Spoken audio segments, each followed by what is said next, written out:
Hi students, I hope all of you are doing good. So in today's session we are going to discuss about chemical bonding, right? So chemical bonding.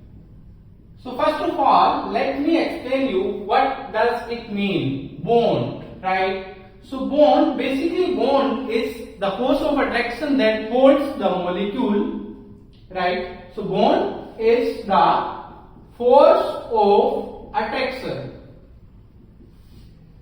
that holds the atoms within a molecule, right? For example, we have a molecule of hydrogen, H2. In this hydrogen molecule, we have two hydrogen atoms. This one hydrogen and another hydrogen. If I take it like this, one hydrogen atom, another hydrogen atom, right? So this one hydrogen and another hydrogen atom, these are attracted by each other with a force that is called bond, right? Now we will discuss kind of bonding. So basically we have three kind of bonding. Let me explain you one by one, right? So we have three kind of bonding. One is called ionic bonding. So types of bonding. Now I will be explaining types of bonding. We have three kinds of bonding. One is called ionic bond. Second one we have covalent bonding. And third one we have coordination bonding. Coordination bonding. So let me explain you one by one with taking suitable example of each kind, right? So ionic bonding. As the name indicates, the bonds which are formed by the ions. And now, bond formed by ions. What are ions? Ions are the charged particles that are formed as a result of either losing or gaining electrons, right? So, how ions are formed? By losing electrons. So, we have two kind of entities in our chemistry. One is called metal, other is non-metal. Metal have tendency to lose electron because they are having extra electron in their outermost shell, right? So ionic bond is formed by complete transfer of electron. Complete transfer of electron. Now let me explain it thoroughly. In ionic bonding, we have a metal. For example, sodium 281. Its atomic number is 11. As per the octet rule, we will configure it like that 281. One electron is present in the outermost shell of this sodium atom. If it loses this extra electron, then it will acquire one positive charge. Why one positive charge? Because sodium in the neutral state has 11 electrons and 11 protons, right? Electron is loosened. Now it has 11 protons but 10 electrons. So that's why extra positive charge will be appeared over this sodium atom. So sodium has loosened one electron and it has acquired one positive charge. Correct? Then if I take another element which has tendency to gain electron, and that atom we have chlorine. It has atomic number 17, so I will configure it 287. So you can see, as per the octet rule, chlorine wants to gain one more electron to satisfy or to complete its octet. Okay, so if I give this one electron that was already loosened by the sodium atom, now chlorine will gain this electron and it will acquire negative charge. So now chlorine has 288.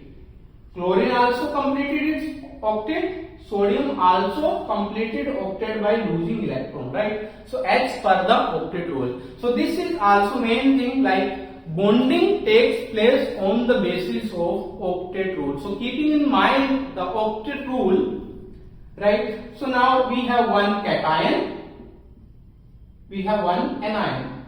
So if I join this cation and anion, we can see that both of these entities contain equal charge. So I can say they will neutralize or nullify each other. So I'll cut it down, or the compound we'll be having is NaCl.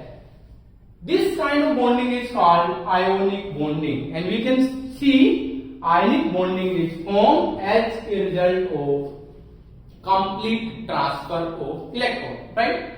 So ionic bond formed as a result of complete transfer of electron. Let me give you some other examples as well. For example, if I take magnesium 2 positive, being 12 282, chlorine 17 287. So chlorine 1 negative. Now as per the crisscross method, MgCl2.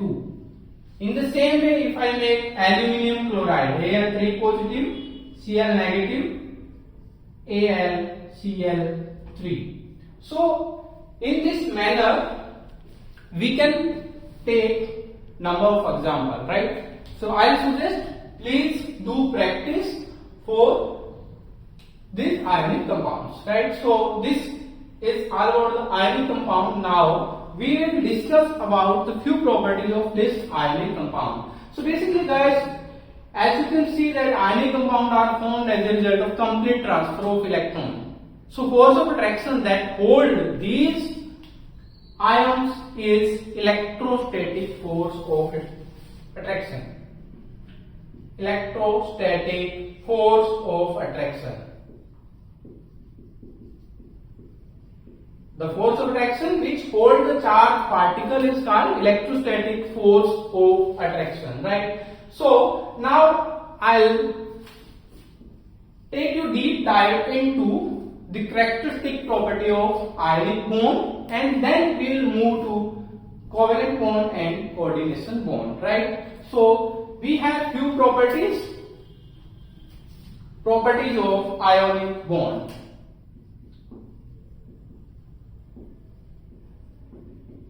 Properties of ionic bond, right? So what are the properties of ionic bond? First properties is they are crystalline solid. Ionic compound exist in crystalline solid form, right? Second thing is they have strong intermolecular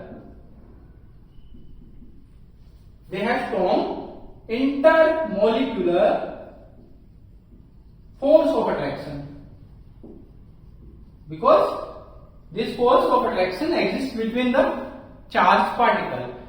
Because they have strong intermolecular force of attraction, so their boiling point and melting point will be high. Mean we have to supply more amount of energy to break the bonding that exists among the atom or molecule of this ionic compound. And third point is that they are soluble in water. Soluble in water. Why soluble in water? There is a basic definition in chemistry, like dissolve like. That means polar compound dissolve in polar, non-polar compound dissolve in non-polar. Or we can say inorganic compound dissolve in inorganic and organic compound dissolve in organic. One more thing, you can find few examples like alcohol being organic still dissolve in water. So there is a bonding that is called hydrogen bonding, right? So these are soluble in water. Why? Being polar. And i.e. for example, polar dissolve in polar. Right? Fourth property, if we talk about the conductivity of ionic compound, we know for the conduction of electricity, we need some charge carrier. That could be electron or ions, right? So they are good conductor. They are good conductor of electricity in molten state or in aqueous solution. So this thing you need to keep in mind that they conduct electricity only in molten state, not in solid state, right? Because charge carrier species would not exist in solid state. So they are good conductor of electricity in molten state or in aqueous solution. That means water mixed solution, right? So these are the main characteristic properties of ionic compound, right? Okay, so now we have understood that what are ionic compound, what are their chemical properties. So on the basis of octet rule, by losing or gaining electron, by the complete transfer of electron, ionic bonding takes place. Now let's move to the second kind of bonding, that is covalent bonding. Alright, I hope this is clear. So now we will move to the covalent bonding, and in the same manner we will also discuss the properties of covalent bonding. So covalent basically common here cooperation of valence electron, right? So in some cases you will find that the element is in a situation that it neither want to lose electron nor want to gain electron, means the electronegativity of the two adjoining atom is almost same. So in that case covalent bonding takes place.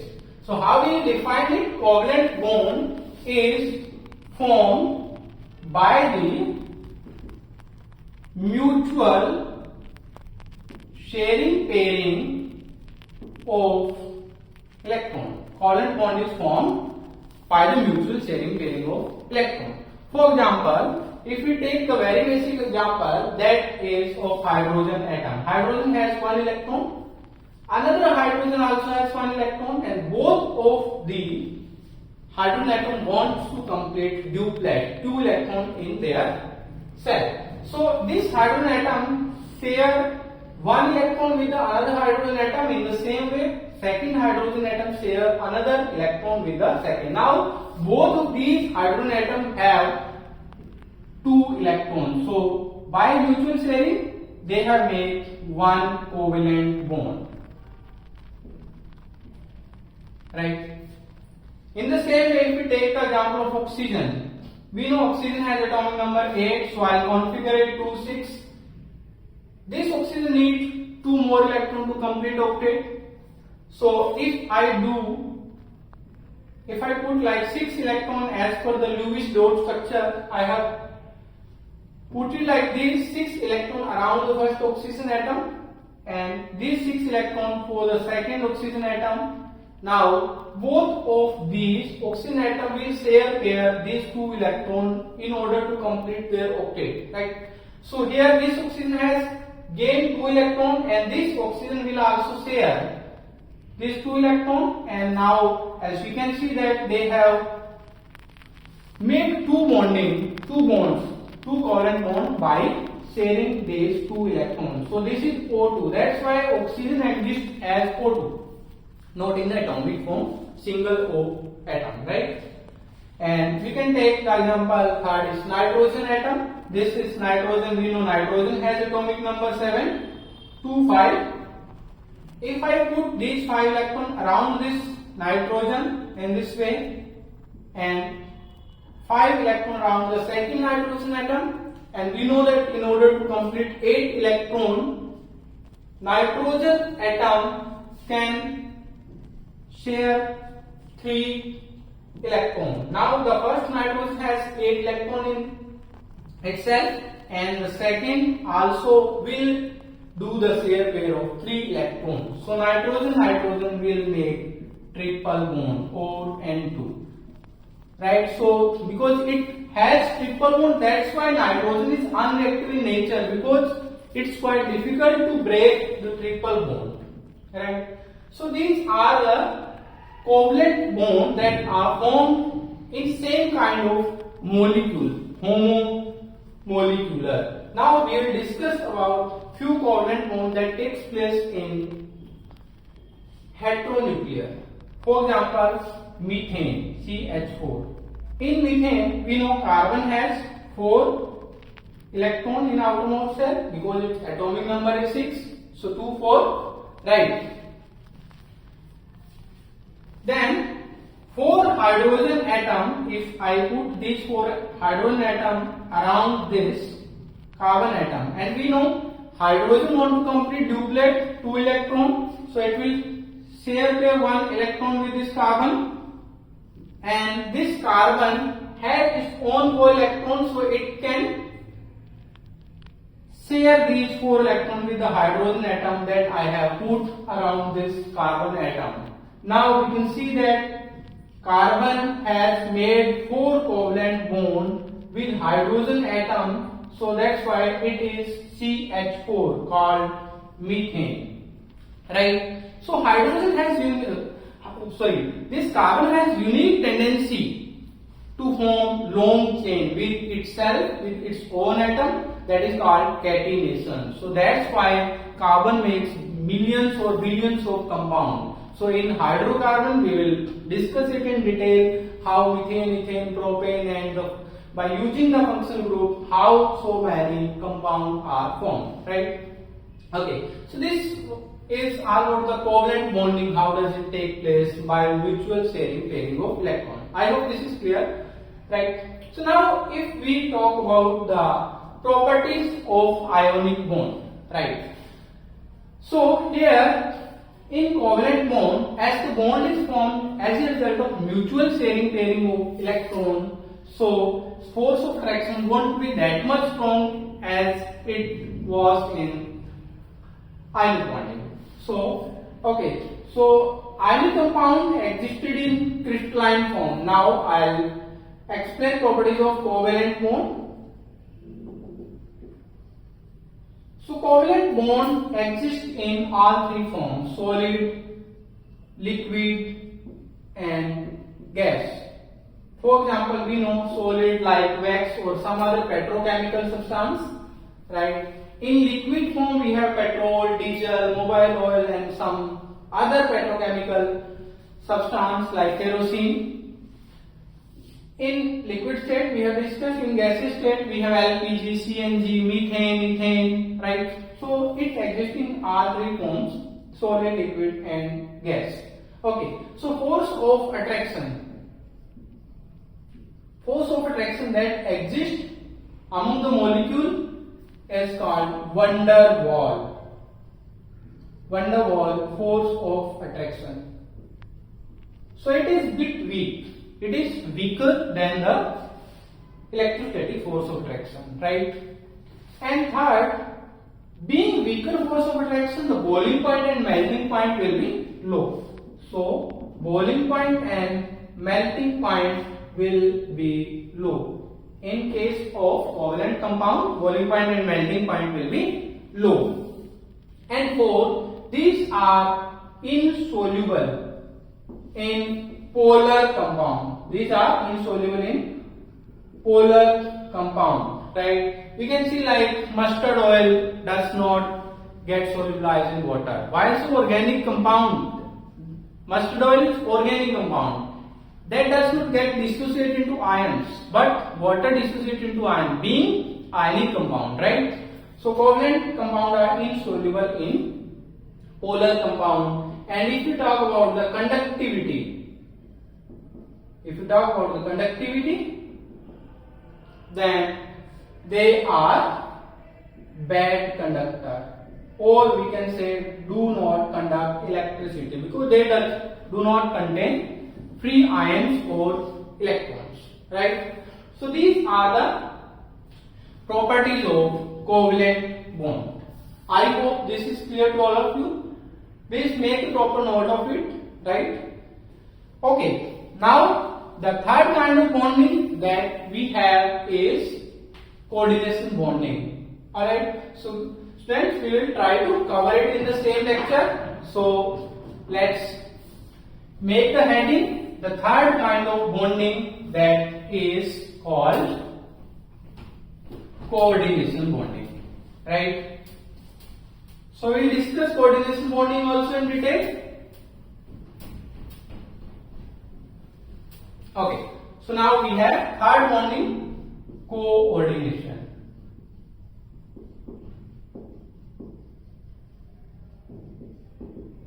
Coordination bonding.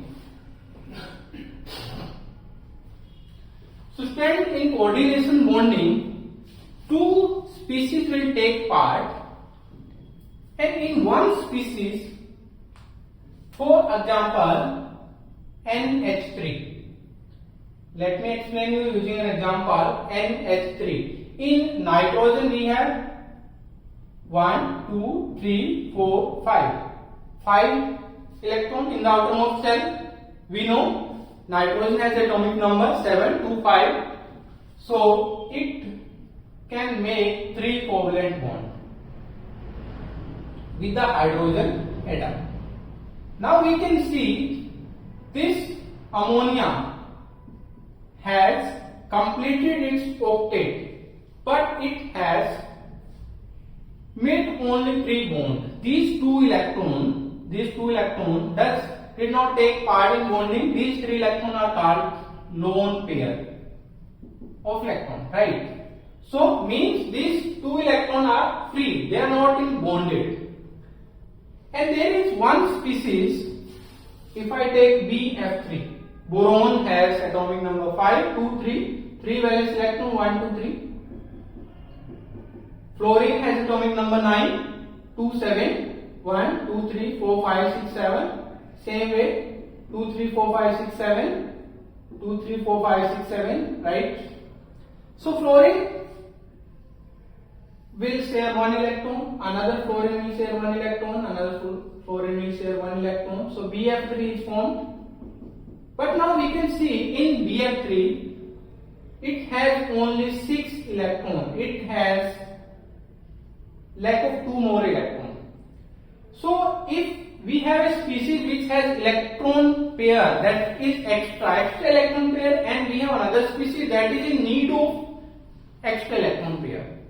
So this NH3 which had this electron pair, it can donate this spare electron pair to the BF3, and we will show this kind of bonding by one-headed arrow. This means that from this tail 2 electrons are shared which are spare electrons. So we will write it like this: coordination bonding takes place when a species has extra spare electron donated to another species which has lack of electron pair. So means one has hyper electron, extra electron, other has electron deficient. One is electron rich species, other is electron deficient species. So when electron rich species donates spare electron to the electron deficient species. So in chemistry, electron rich species are called Lewis base, and electron deficient species are called Lewis acid, right? So this kind of bonding exists in that. So few more examples that you can try out, and also you can make the structure of those. And one example is H2SO4 and another example is SO2. So now it's the homework for you students that please try to make out the structure of these 2 molecules which contain coordination bonding, right? So like this was all about the 3 kind of bonding. I hope this is quite clear to all of you. In case of you find any difficulty, you can reach me out. You can put your queries in the message itself. I'll try to answer. Alright. Okay. So God bless you all. Thank you. Take care. Bye bye.